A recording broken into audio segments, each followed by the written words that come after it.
আজ আমরা গভীরভাবে বুঝব কেন শ্বাসকষ্টের সময় আপনার বুক ওঠানামা করে। সহজভাবে বিষয়টি ব্যাখ্যা করার চেষ্টা করব।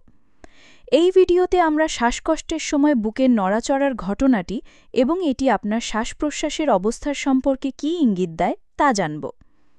অনেকেই শ্বাসকষ্টে ভোগেন, কিন্তু খুব কম মানুষই বোঝেন যে এই সময় বুকের নড়াচড়ার প্রকৃত অর্থ কী।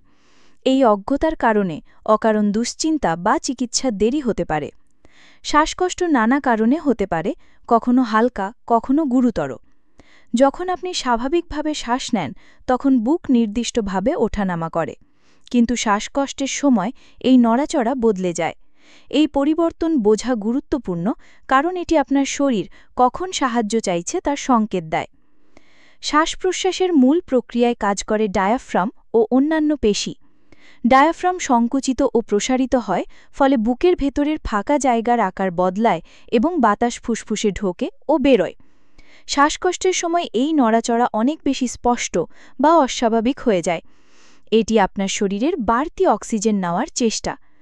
ডায়াফ্রামের ভূমিকা সবচেয়ে গুরুত্বপূর্ণ, কারণ এটি শ্বাস নেওয়ার প্রধান পেশি।